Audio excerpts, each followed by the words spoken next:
Good afternoon, everyone. Welcome to today's webinar. I'm Tony Thompson, founder and CEO of NAMBA. I will be one of your hosts and moderators for today's session. We're going to give it just another minute or two to give time for everyone to log on. Welcome back from last week. Hopefully you had a festive holiday. And so we just want to do a quick test. If you can see and hear, if you can just send something through the chat function of what city you're coming from, that would be great.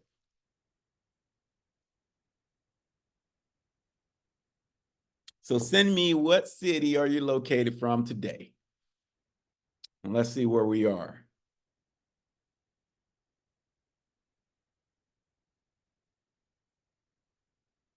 Baskin Ridge, New Jersey. Okay. Orange County. Sioux Falls, South Dakota. Man, I hope you are having some coffee right about now up in Sioux Falls. New Orleans, Iowa, Idaho. Okay. Okay. Detroit. We were just talking about football here a few minutes ago. We've got South Dakota, Michigan, Virginia, Montana. Ooh, man, this chilly, chilly, chilly. California, Sunnyvale, Dallas, okay, DFW. Got some more West Coast, San Luis Obispo. Hope I said that correctly. Phoenix, Clarksville, Tennessee. Shout out to Tennessee. Indianapolis, Birmingham, Alabama, Seattle, Phoenix, Pottstown, Pennsylvania. Okay, Pottstown, Pennsylvania. San Diego, Waterloo, Iowa. Know where that is. Dover, Delaware. All right. Well, guys, we're getting ready to get this party started. But before we do that, I always like to start off any webinar and any live event that I do, giving me some motivation and inspiration.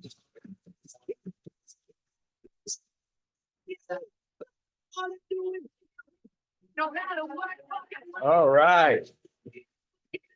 Here we go. We're going to unpack credit unions. All right, guys, we're going to talk about winning. And the way you win today is really at the end of the day, focusing on a great, great opportunity. And speaking of great opportunities, before we get into today's event, first and foremost, I'm Tony Thompson, founder and CEO of NAMBA. Greetings from Orlando, Florida. From some of you guys, it was kind of chilly where you are, so I'm trying to throw some rays of sunshine and warmth your air to your neck of the woods, as we say here in the South. But I want to invite you guys to join us to NAMBA Connect. We call it the ultimate experience. August the 20th to the 22nd, we bring the industry together and we talk about one thing: helping to make our industry better, but most importantly, helping to make communities that you live and do business in better by growing home ownership and supporting what we call social impact lending. So to learn more, simply go to namba.org, guys, and you'll be able to learn more and follow us for NAMBA Connect. We're really excited about 25. It's going to be our biggest year ever. Speaking of excitement, I'm really excited today to be co-hosting actually, this webinar with my good friend, Peter Benjamin. And one of the things I wanted to do today, as our webinar talked about, is there's been a lot recently, some activity and focus around credit unions.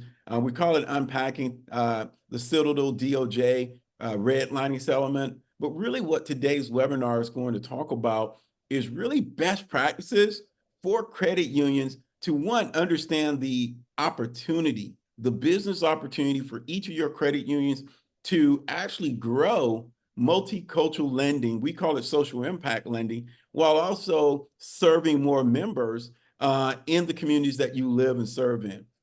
And so without further ado, I'm really excited to have our distinguished panel with us. As a reminder, this session is being recorded. You will receive a copy of this recording within the next 24 hours as well.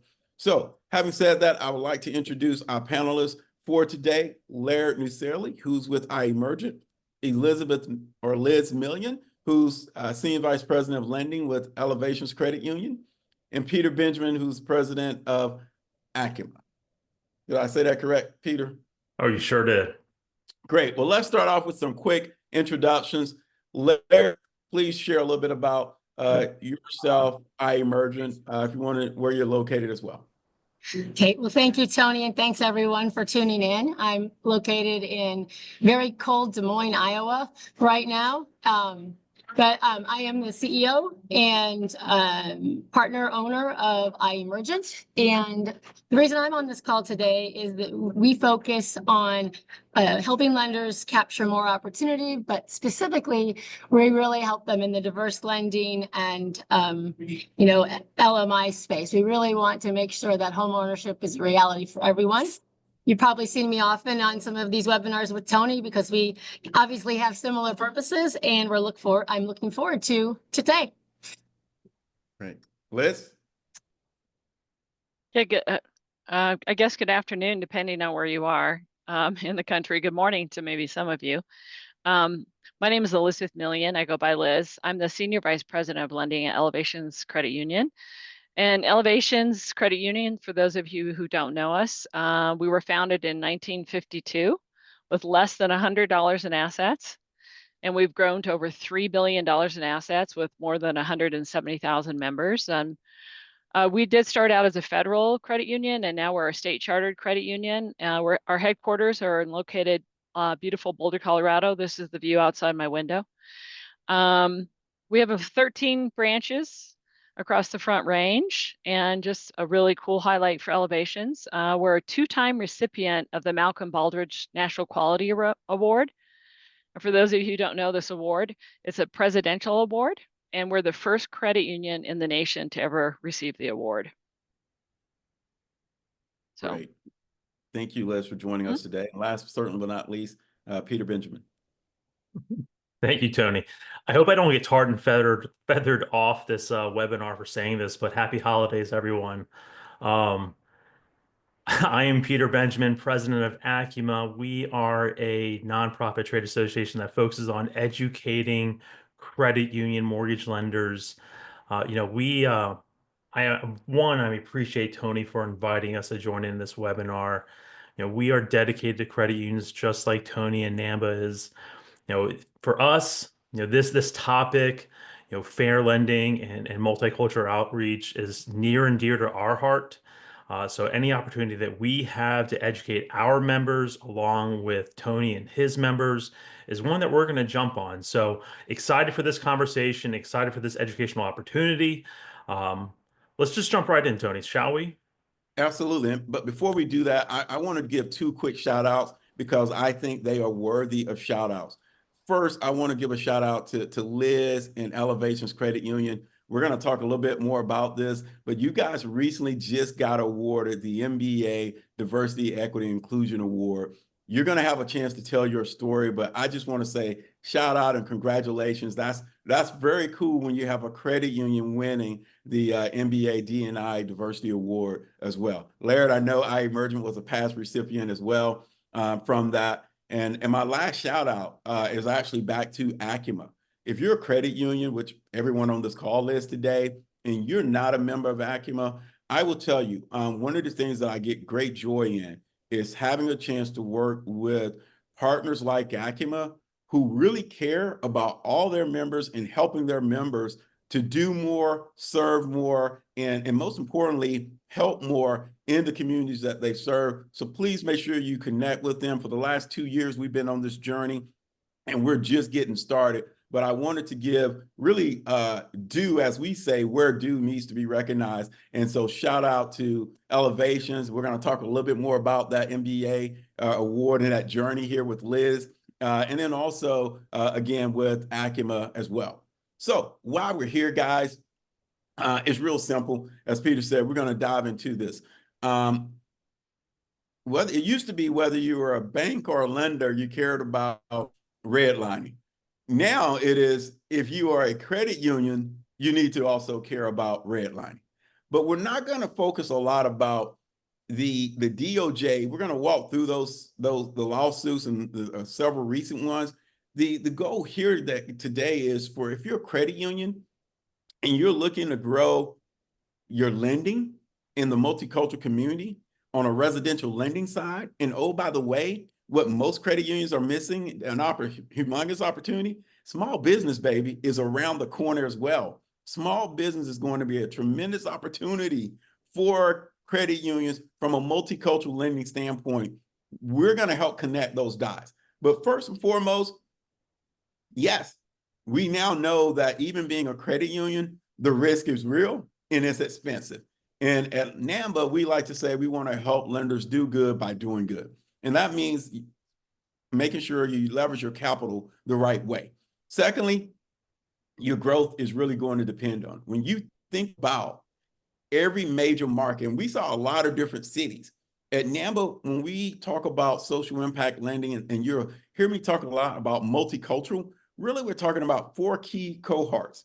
Single females, which are in every zip code in the USA, millennials, which are in every zip code in the USA, communities of color, Asian, Latino, African-American, Native American, et cetera, mostly in every zip code in America, and the LGBTQ, which is in every zip code. So your growth as a credit union for small business lending, for residential lending, those 4 cohorts is really going to be where the opportunities are, the significant opportunities, shall I say, in your market. And then last but not least, we all are here because we are passionate about putting more people in homes. And the best way to put more people in homes is by serving what I call not the underserved, but the not served community. Meaning these 4 cohorts we just talked about, guys, are markets that have just not been served to the level and opportunity that are available to each of you. And so for the next 45 minutes, we're going to go down this journey to help each of you understand how you can position your credit union for success to serve more people, to help engage more multicultural communities in your market, to ultimately, at the end of the day, win, win, win, win. That's why I love my theme song. All we do is win, win, win. We're here to help you do that. Larry, let's set the table by first going down a history and a walk down memory lane about what is this redlining, why we're here. Let's give it to them on a history lesson. Okay, Tony. Well, as you can see from this slide, things changed between 2015 and 2024 in terms of the frequency of redlining cases. And 2 years ago, or roughly 2 years ago, I think it was the start of, I guess it's almost 3 years now, the Combating Redlining Initiative, which is really this recent emphasis and focus on redlining. Really started, picking up speed in 2021 with Cadence and Trustmark Bank. Earlier it was, 1 to 2 lenders per year, but you get to 2021, you got 2, 2022, same thing. And then in 2023 and 2024, you have a complete difference than you have a complete change, and you suddenly are looking at 6 and 5, and really the frequency is just increasing. So this just shows us that this is not something that's going to go away. This is something that's going to become a bigger and bigger deal. And obviously in 2024 with Citadel, that's why we're here today, to talk to you guys. So one of the things that we want to focus on, and we're really going to, jump through these 3 different cases as examples, it comes down to 4 basic categories of what is happening with these cases. If you read the DOJ judgments, see that one of the key things is branch placement. Are the lending institutions, are they in the communities that they're trying to reach? And so most of these examples, with these 3 examples, there were very few, if any, branch locations in majority Black and Hispanic tracts or majority minority census tracts. There, a few of the lenders that we'll hit the specific examples had branches and then closed them, not really, or basically ignoring the negative impact on how well that allowed them to serve Black and Hispanic neighborhoods. The second big piece, and I know Tony's going to spend a lot of time on that, is the type of marketing. So if you're closing your branches, then how are you going to reach these other communities? Well, these particular lenders had targeted campaigns, seem to be only in majority white neighborhoods. And in fact, one of the LMI campaigns, 3.5% of those went to MMCTs, and it was like 0.4%, despite the fact that these markets were, 30% plus of majority Black and Hispanic tracts, or just minority in general. The next thing is just sales governance. There weren't MLOs in the minority neighborhoods. They were using, inappropriate language in terms of, discrimination and not culturally sensitive. And the referral relationships, whether they were with real estate agents or builders, they were really focused only on those in the white neighborhoods. And finally, and this is the piece that I'm going to talk about the most, is that, these are not single year events. All three of these lenders, the time periods that the cases cover are 3 to 4 years. And so after the first year, it was very clear from the data that there was disparate marketing, and that the outreach was not really bringing everyone to the table. And so despite seeing that, no changes were really made. And so we're here to talk about how you can see this early on and make the shifts you need to shift. Blair, one comment before we move to the next slide. I think it's important for those credit union leaders who are on the phone on the webinar today. First, when we look at branch placement, well, you may say, well, hey, we're a credit union. In Elizabeth's point, Liz's point, we have, I think, 13 branches. One of the things I want to go back to is, let's not focus on branch placement as a credit union as much as you should focus on market opportunity. And remember, for us here at NAMBA, we quantify that market opportunity as single females, millennials, communities of color, and LGBTQ. And so even if you're a 13 branch credit union, when you put together those 4 cohorts, which we call the multicultural market, that begins to become a huge opportunity in your market. So I want to make sure that, if you say, hey, Tony, we only have 5 branches in our credit union platform, when, that's okay, because really the opportunity should be in a market and looking at it from a multicultural, multifaceted market opportunity. So I just wanted to make sure I mentioned that as well. Let's talk and let's go through, Larry, really quick, and take your time here. We're doing good around just the last 3, walking us through the big, ahas from these last 3 assessments. So probably the case of these 3 that's gotten the most attention is the Fairways case in Birmingham. And, I mentioned the years. So we're talking about 2018 to 2022. And if you look at these 2 different charts, they really summarize what I wanted to talk about on this slide in the first place. On both charts, it's kind of hard to see. There's like a bluish periwinkle color. And that represents the market. The purple are Fairway's peers, and that like greenish blue is Fairway.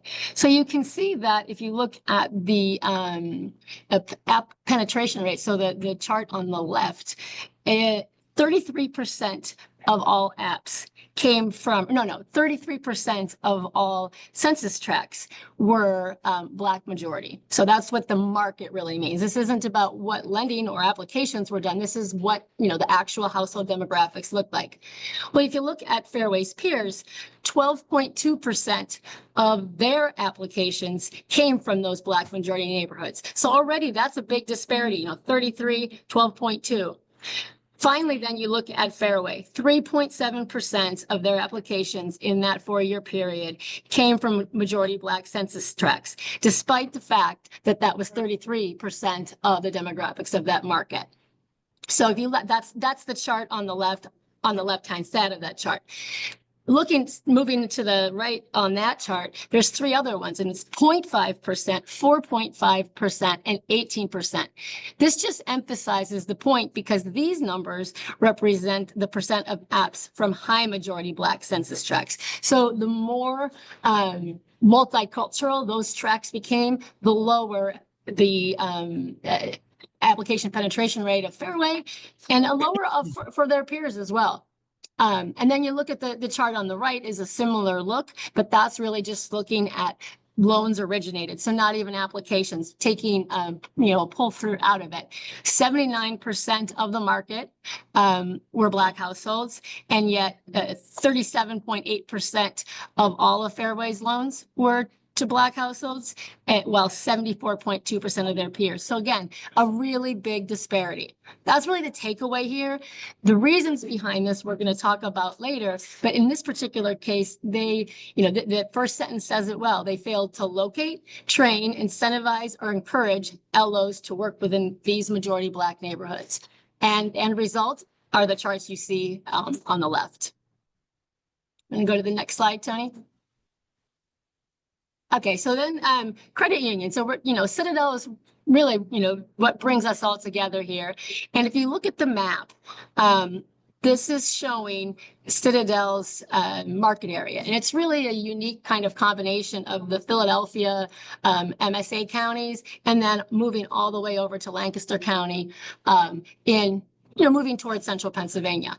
And what you see on there is there are census tracts. So the census tracts that are red are those that have between 80 and 100% of the population being Black and Hispanic. The orange are those that have between 50 and 80%. And then the census tracts without much color are below 50%. So we're really looking at the majority Black and Hispanic neighborhoods. The purple dots, or the purple stars, are their locations. And you can see there aren't any locations in those, the red and orange tracks. And then the little pink dots are their purchase originated by them. And I just used the years 21 and 22, but all 4 of those years look like that. And you can see that this just shows how easy it is, without even looking at spreadsheets, to see that there is some disparity in how well they were serving the Black and Hispanic neighborhoods. So what this really tells us, of the 24 branches that were operated throughout that whole time period, only 1 was located in a majority Black and Hispanic neighborhood. The other thing I want to call out here, because this is particularly important, the marketing materials from Citadel, they looked at them and they were not published in Spanish or any language other than English, even though 9% of the households in this market area were Hispanic. So no Spanish marketing materials, and of all the loan officers, none of them spoke Spanish. They only spoke English. So right there, that at a high level, they're not really focused on serving that population, those populations. Great. Hey, Okay. Larry, also, and before we move on to our next one, just because this is a focus on the credit unions, a little bit of full disclosure here. Citadel Bank is actually also, or Citadel Credit Union, as we say, is a partner of NAMBA. They're also in our ASA program. And so one of the things that we're doing, and we're committed to really helping as we walk through their plan in terms of their outreach and marketing plan, is we want to be able to come back in the future. We thought we were going to be able to do that today, but we weren't quite ready to share some key learnings because we're still presenting and working on that plan. But we're hoping that in the future, one of the things that we'll be doing, guys, is coming back and talking about some key learnings, some ways to look at things differently. And, one of the things I'll say is, although we're here today talking about Citadel as the first credit union, let's really, we want to unpack, how do we get there? One of the most important things I think that I'm seeing and hearing a trend on credit unions are, as you grow, it's also important to make sure that when you grow into more markets, how you're going to cover those markets and how you're going to serve those markets. Secondly, there are, credit unions that are looking to either purchase other credit unions and or purchase small banks. We have a couple of NAMBA credit union partners who are purchasing banks in local markets to use as an outreach and a growth strategy. Again, once you enter into that realm, you want to just think about, how do we make sure now we are appropriately serving each of the markets, each of our members, and do we have a strategy? And so that's what we're here to help walk through. And certainly that's what we'll be doing with Citadel, is helping them to really implement through our ASIL certification program, a comprehensive go-to-market program that really not only allows them to help meet their requirements from a DOJ perspective, but really most importantly from just serving that market. So I did want to just put that out there as well for today's webinar. You know, and that's a great point, Tony. We also are working with Citadel, and I'm impressed that they've, you know, they're basically moving forward to make sure this doesn't keep happening. And you brought up an excellent point when you talk about the shift into new markets. You know, these aren't always intentional disparities. Sometimes they're a result of not knowing. And so this is why what we're talking about today, you know, what are the best practices? What's the data you can look at to make sure that when you go into a new area, you don't have this issue. And look too, that was 2017 to 2021. This is 3 years later. We know they've already made some big changes, but unfortunately for all of you, you know, that risk doesn't go away. So Well, the last one we're gonna, oh, go ahead. I'm sorry, Larry, and I want to keep this rolling, but you know, Keep you're it going. hitting some hot points. So here's the other thing. 2017 to 2022, 2021. So even if you say, hey, we are doing great today, or we think we are, the more that you can have a comprehensive plan. That's part of the reason why we created the ASIL, because we want to make sure we can separate the top 5% of credit unions in the country, create a best-in-class blueprint for the regulators, for your board of directors, even if that means looking back, you may not have been serving these markets. You want to really have an airtight plan moving forward, because you never know that day when you may get an email or may get a knock at the door, and you just want to be in a position to do that. But also, most importantly, you want to be in a position to take advantage of the growth markets that are ahead of you over the next 3 to 5 years, which we know in most MSAs, a significant part of that is the MSA, the multicultural market. So I think that's what makes it so tough, right? You know, Citadel was the first credit union, right? And you know, there's the old saying, you know what you know what you don't know, but you don't know what you don't know, right? And I think that's where, you know, the devil's are in the details, and knowing your data is so important, right? You know, credit unions are community-based lenders, and we take pride in that, and we take pride in knowing who our members are and being in our communities. And there's nothing more special than going into a credit union and, you know, it's like Cheers, right? They know you by name, right? There's nothing better and more special than that. The problem is that, you know, our Achilles heel is that we may not know our data well enough, right?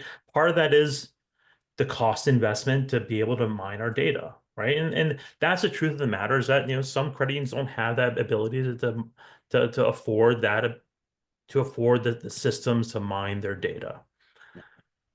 The lesson learned is we need to, right? Let's take the Citadel case as a lesson learned, that no matter what, we have to invest in an iEmergent or another system to look at this data, because they are looking at us, right? I think no matter what, we have to take a step back and figure out, are we properly lending in the right areas? That's the moral of the story. If we're not doing it, someone else is. So please, Laird, please continue. Well, I mean, I think you bring up a good point, and really the only thing to look at on this slide, again, same story, but I think we've, you know, kind of, you know, you guys know what we're talking about here. This is just what happens when you don't know your market and you don't know how to serve your market. But that number, the one I want to keep bringing up, is we're talking about these 3 lenders, but I'm going to remind everyone that the market, 35% of the majority minority tracks, and this market area is actually all, you know, New Jersey, a couple specific counties, 3 specific counties in New Jersey. 35% of that market are majority minority neighborhoods. And yet all lenders, their peers, all lenders are only at 17.4. So even though we're talking about Ocean First and Fairway and Citadel, as an industry, we have to do better. As an industry, we have to keep moving forward. And we're going to get to it next, because this isn't just about risk. This is about opportunity too. Yep. So speaking of opportunity, Larry, what's the opportunity? Big. No. So this table here is really looking at our forecast, and this is purchase only. So when we look at 2025 to 2029, and we look at the purchase dollar opportunity, $2.8 trillion. And this is right now. This is if nothing changes. $2.8 trillion or 31.2% of all, projected dollars are going to go to multicultural communities. And one of the things that's interesting about this table is you'll see that the percentages, the Asian percent of total, the Black percent of total, the Hispanic percent of total, the overall BIPOC percent of total, it varies significantly from market to market. These are ranked by the total purchase opportunity in dollars. But if you look to the right, you can see that the makeup is really different. So even though we're talking, this $2.8 trillion number is very macro, what makes it complicated is that each one of these markets is behaving differently. And the same strategies aren't going to work for one that work for another. And I think that's just the moral of the story here. It's about understanding your market specific data. So, credit unions are in a unique position to really, really serve their members and their markets. It's part of, the DNA of credit unions. But when you look at these different numbers, you can see, depending on where you are, you're going to be looking at a different market segment as your primary focus. Great. And this leads, Tony and I love this slide. This basically, I mentioned that 2.8 trillion is if nothing changes, if we keep up with the status quo. The reality is, though, if we make some adjustments, and that's what we're all here to talk about, if we go from the old way of doing things and, adopt a new school approach, that opportunity goes from 2.8 trillion to 4 trillion of purchase opportunity, from 31 to 43% of purchase dollars. And that difference is how we start shrinking the home ownership gap. So whether you're looking at this from, we want to, put 500, BIPOC families in homes, or you're looking at how much you want to grow your organization's lending dollars, this shift needs to happen. And I think, I'll go through it quickly. Change from being a risk-based organization to an opportunity-based one. Let's not be so reactive. Let's be proactive. Let's get out in front of this data. Tony, can you go back? You have it memorized usually, but I don't want to miss anything. Instead of having diversity, multicultural strategies on the edge, kind of their own thing, they should be central to your sales strategies. We need to talk about why to have targeted strategies instead of generic ones. And then most importantly, how do you engage with the data in a dynamic, collaborative, ongoing way? That's what I know Liz and Peter are going to tell us about. I think the other thing to remember in this old school versus new school, and which, by the way, guys, this is rapidly changing quickly. And I think one of the things, and Peter, I'll be interested to get your thoughts around this in a few moments as we get into our conversation. Credit unions have to understand that when we talk about old school mentality or old school business model versus new school, the most important thing that will be impacted is customer acquisition. Well, Tony, what do you mean about customer acquisition? It's real simple. How many people are walking through your credit union every day asking for a mortgage through those front doors? Not too many. So if you think about just the consumer shift in terms of how they prospect, Cyber Monday was yesterday. How were they shopping? When you think about streaming and the future of connecting to tomorrow's buyers, who, by the way, are not yesterday's consumers. They're different. They're more younger. They're more technology savvy. Your marketing outreach is going to have to be different. That's the one area that we really are preaching to credit unions and really to all lenders you've got to pivot from selling to storytelling. And most importantly, you got to pivot to where you're fishing in terms of where you're introducing your brand. So let's jump into this. Can I add one thing to that? I would say build your model based off of your area or based off of your need, your membership type.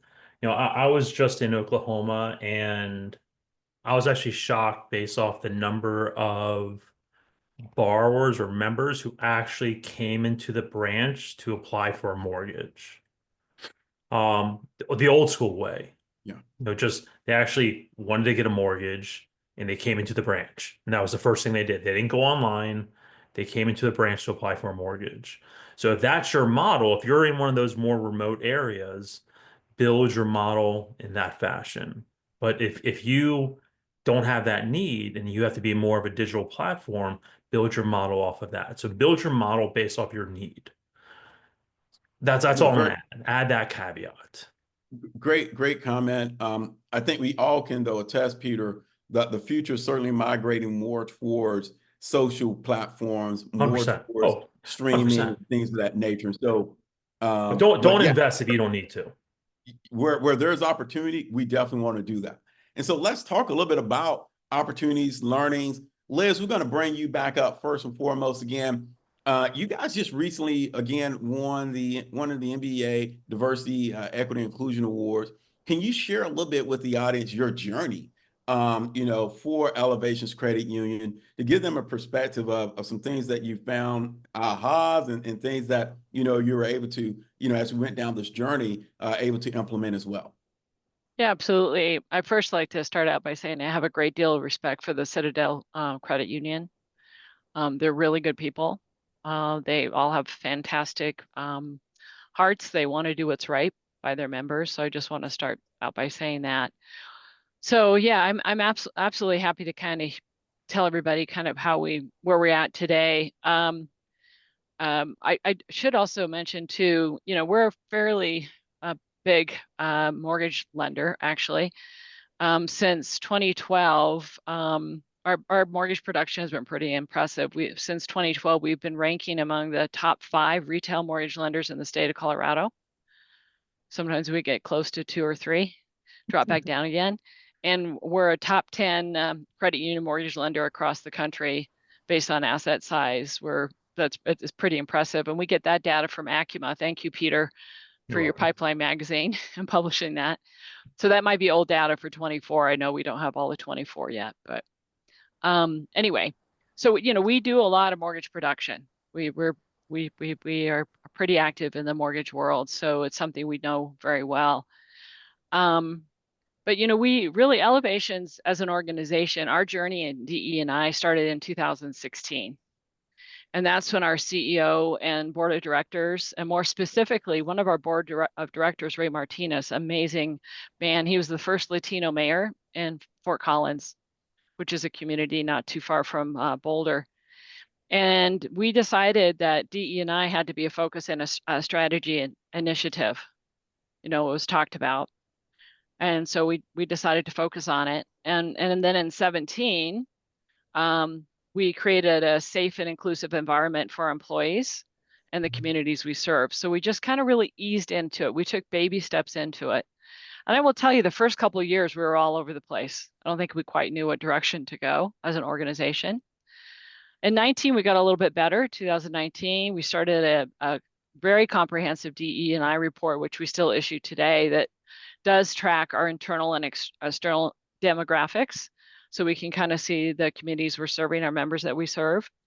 And we also decided in 19 that we wanted to focus on disability inclusion. And we actually started partnering with an organization, which I would encourage any credit union to be able to do. They're called the Blind Institute of Technology. They're incredible, by the way. Peter and Tony, they'd be Mike there would be a fantastic speaker at either of your events. And we actually ended up hiring one of the employees through the Blind Institute. Then in 19, we also started 5 ERG groups, which I'm really proud of. We have out at Elevations. We have a mental health ERG group. We have a Women Connect ERG group. We have a Hispanic Council and a Veterans ERG group. Very, very active employee groups. A lot of employee participation. And then in 2021, well, actually in 2020, somebody told me about this organization called NAMBA. And I was like, that sounds really, really interesting. That's where I want to go. I want to figure this out. So I started talking to Tony, and actually 20, and I'm sure credit unions on this call remember 20 was a pretty busy year for mortgage and all of lending. So it was a busy year, but Tony and I started the conversation. But finally in 21, we partnered with NAMBA and we started our journey for the ASL certification.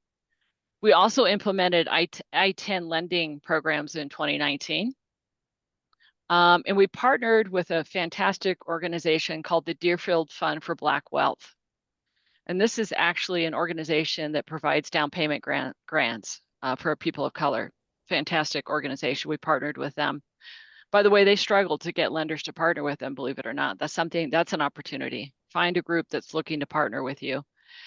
And then it took a while, and it was not an easy process, but it was an enjoyable process. We learned so much along the way. But in 22, we were finally honored with our ASIL certification, which we're very, very honored to have.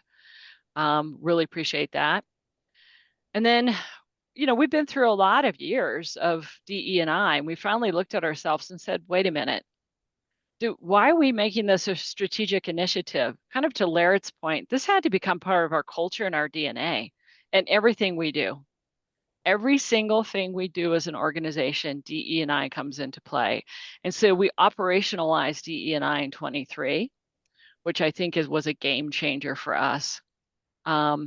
And then, of course, and Tony mentioned it, and thank you for the accolades. We won the MBA, Mortgage Bankers, I might say, the Mortgage Bankers Association DE&I Leadership Award, and we're really honored to have won that award. And that's kind of our history with DE&I. And I mentioned this, and I talked to the panel, of course, prior to this webinar, and I said, I was a little bit shocked that we won this award, because I don't think we're anywhere close to where we need to be as an organization. And that's what I really love about us. We're always trying to get better tomorrow than we are today. And that's why I love working here. So that's kind of us in a nutshell and our journey.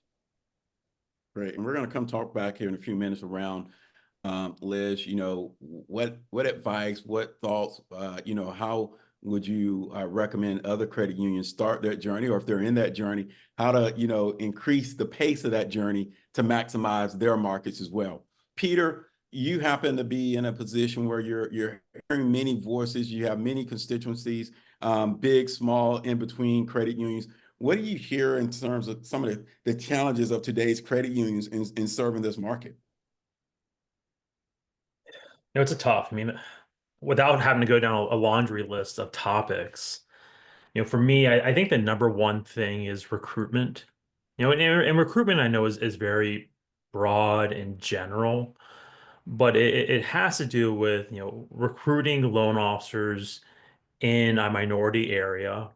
That's one part of it, or two, a bilingual loan officer. That seems to be a tripping point for a lot of credit unions, being able to do one or both of those things. I travel around quite a bit, talking to a lot of credit unions.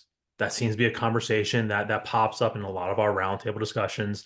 Their ability to recruit loan officers in these areas. Now, I will say that there are solutions to this. That if you can't, there are services that can help you with this, like the language line, or even services that can help translate documents for you.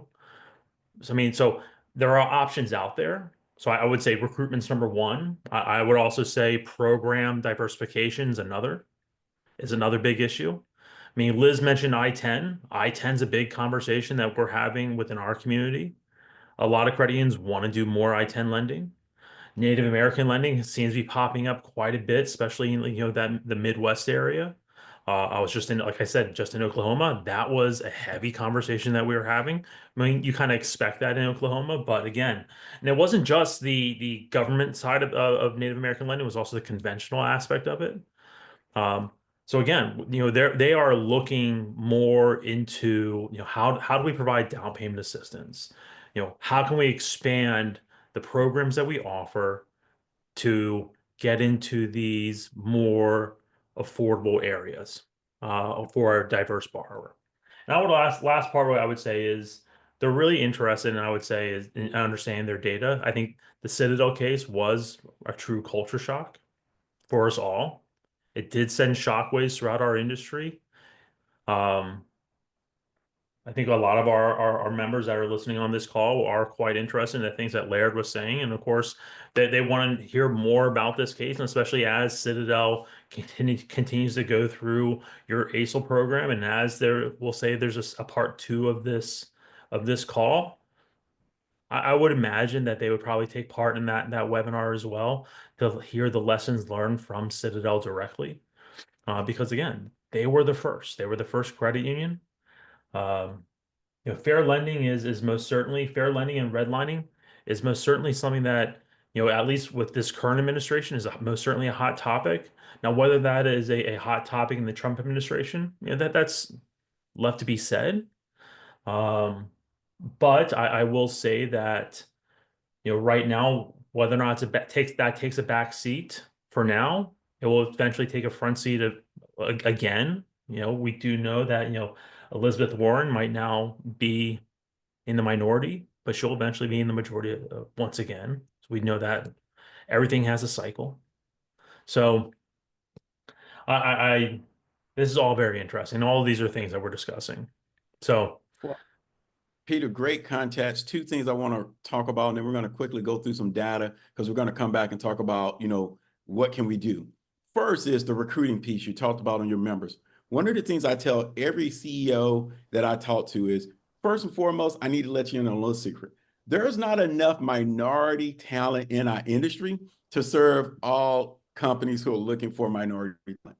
So one of the things that lenders, particularly credit unions, have to begin to understand is all of us. And what I mean by that is it will be important your entire sales team understands how to serve the multicultural market, understand cultural nuances, because again, when you think about our definition of multicultural, females, millennials, community called the LGBTQ, that's every opportunity in every market. So hashtag all of us, because you're not going to get enough bilingual LOs. You're not going to get enough African-American, enough Asian, enough Native Americans. There just aren't enough out there, period. We know the data. We see it every year. We're the only organization that gets to look at the NMLS, and there's just not enough. The second thing I think is important that you mentioned, I want to make sure everyone understands, irrespective of the risk coming in with the new administration, a focus on not a focus.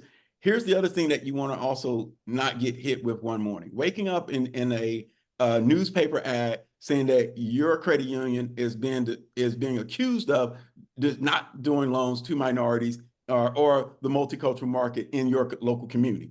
And so even though there may not be a DOJ, maybe potentially, but the other thing you don't want is to potentially have happen where, a third party organization comes out and accuses you and puts you on the defense. We've seen that happen, with, over the last year to 2 years. No, 100%. So let's say, Laura, let's go ahead and drive the four barriers, because I want to get in and come back to our panelists. We're going to really dig in and talk about, lessons learned, some advice, and then we're going to take some Q&A. So 4 things that they can do to build and overcome barriers: trust, financial education and outreach. I think is going to become more and more important, as well as the education. Remember, yesterday's consumer is not your consumer of today. Your consumer of today is more young, more first generation, multilingual, multicultural, technology savvy. And so it's going to be important to understand how to do that. Laird, how can they leverage data? One thing that we think about, we sometimes use data, like I mentioned, the dynamic nature of it. And, my favorite way to describe it is, as individuals, who we are today is influenced by who we were, like what happened in the past, and who we are today is influenced by what the future holds. And so it's the same way with data. So kind of looking at it and using it in a comprehensive way. I think we all know how to use data to find the communities that, we need to serve, but it needs to be used to build. It needs to be used for the execution, because, it's not just about one piece of a strategy. It's about the whole thing fitting together.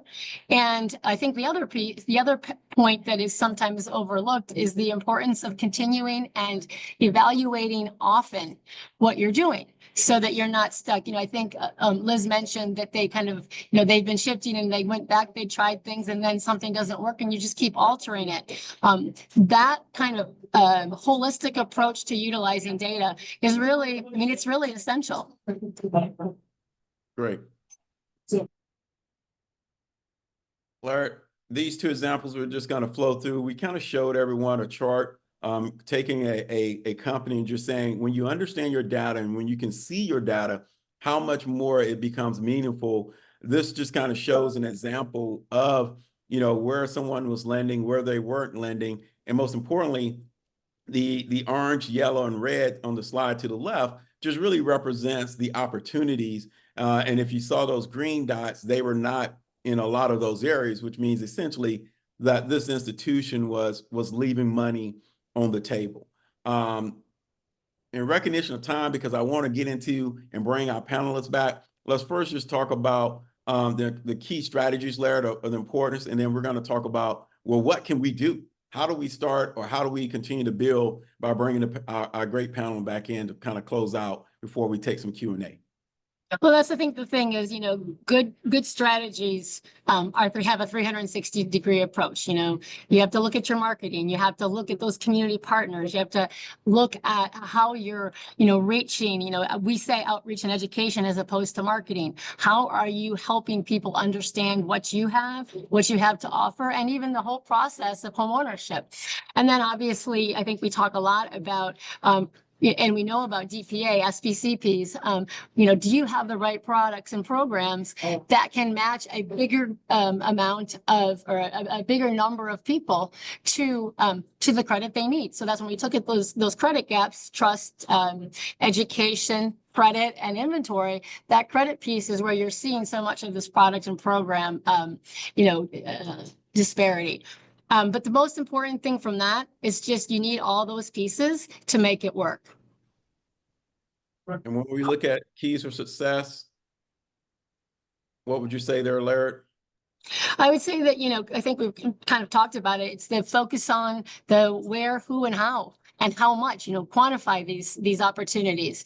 But going back to what I said, it's this: always be evaluating and adapting. Don't be afraid of new things, and don't be afraid of failure. Just keep trying, because that's what change is about.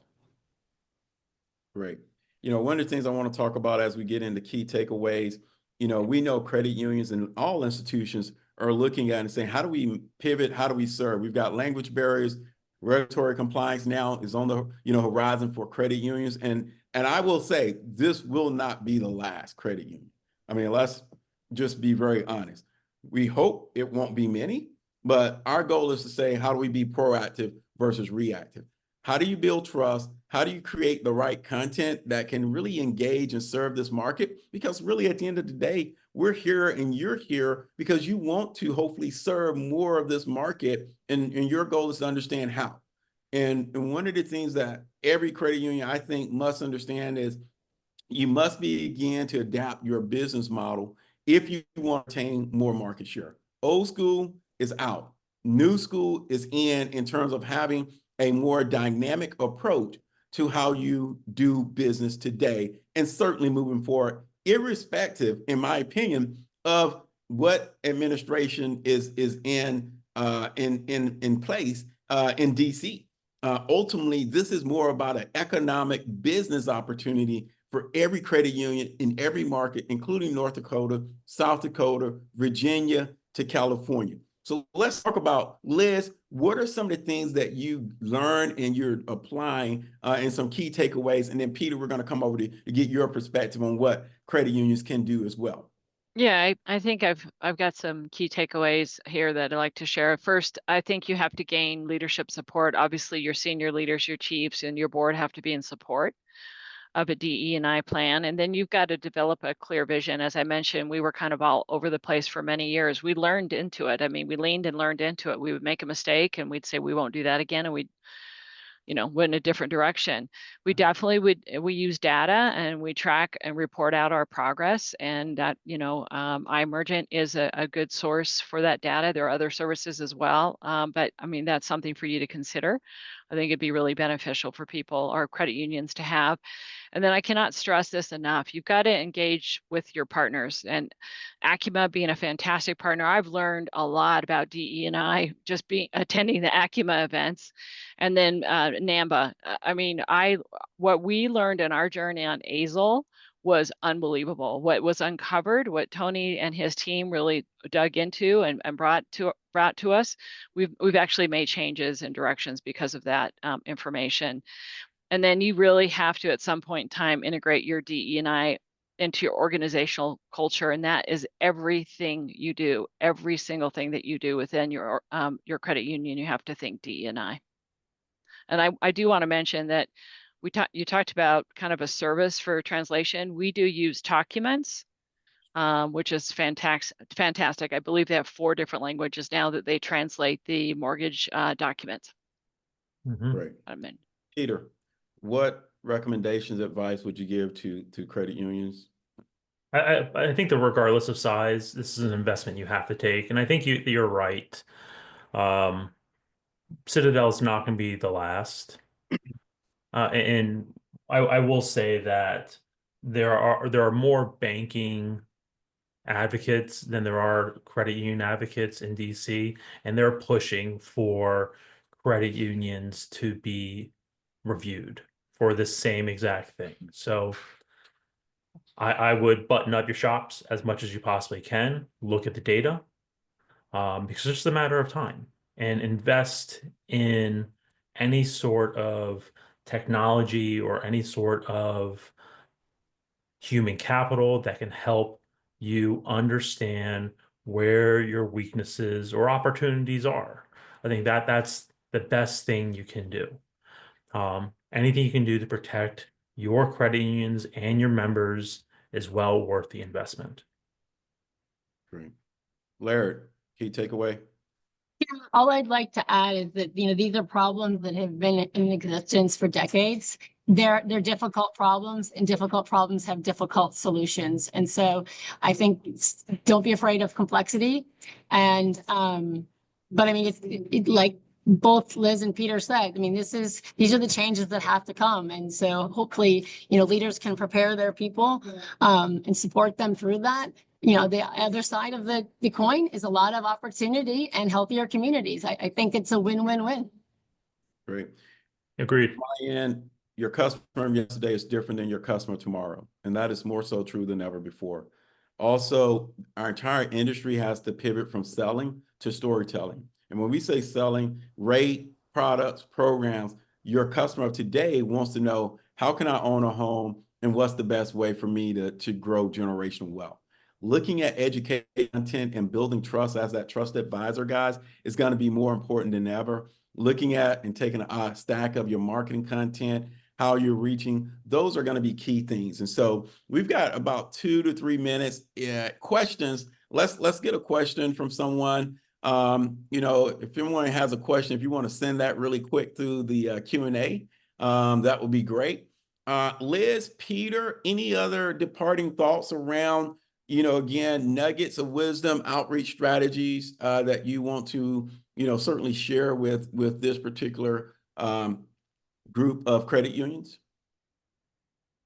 Yeah, I would go back to the recruitment part, as that, if you're struggling with recruitment, there are services out there, and I know iMergent offers it, and there are, again, other platforms that offer it that can help you target loan officers, in the areas that you're looking to recruit in, whether it's, a multicultural loan officer that can help serve, your members properly. So don't forget that, that's a good investment as well. So not only could you use, iMergent to help you with your data, you can also use it for your recruitment of that multicultural loan officer. So don't forget that as well. Again, iMergent's just one. There are other services out there. But again, it's a good tool to have in your back pocket as well. That's key as well. Use the data that you have. Right. Liz, anything? Yeah, I would just say that, hey, we're all in this together. As credit unions, we stick together. That's what we do. We help each other. And I would be happy. Again, we're not perfect at the DE&I. We're still learning, and we're on our journey. But I would still, I'd be available to anybody who would like to reach out to me directly, and I could assist them in any way. And then also use the resources. Use Tony. Utilize Peter and Laird, and also the services that are available to you. And I do agree. I think there will be more credit unions, but if we all work together, we all help each other with resources, perhaps, hopefully we won't have another credit union. I'm hoping. Well, I want to close out by thanking all of our distinguished guests and panel. I want to thank you guys. To Peter's point, and to Liz, at NAMBA, we're here to help you do good by doing good. That's why we created the ASIL, Accredited Social Impact Lender Certification Program. This is a comprehensive go-to-market playbook around recruiting, around marketing, programs and products. But most importantly, as Liz just talked about, even though they have their ASIL, every year they are redefining and actually improving their playbook and their go-to-market strategy, because it's not a one and done. To become best in class, we've got to always be looking at it saying, what is the data telling us? Where is the market moving? And most importantly, how do we serve that market?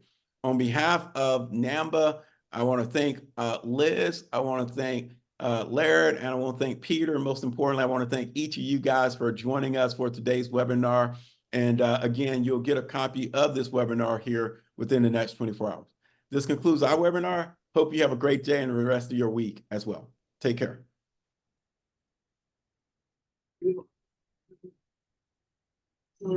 Guys,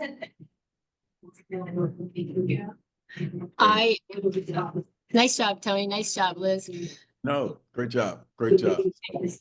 I'm a half off. I did this at a Starbucks because I have to run to another appointment. What do you That's think? about 10 minutes. Bye, I'll see- guys.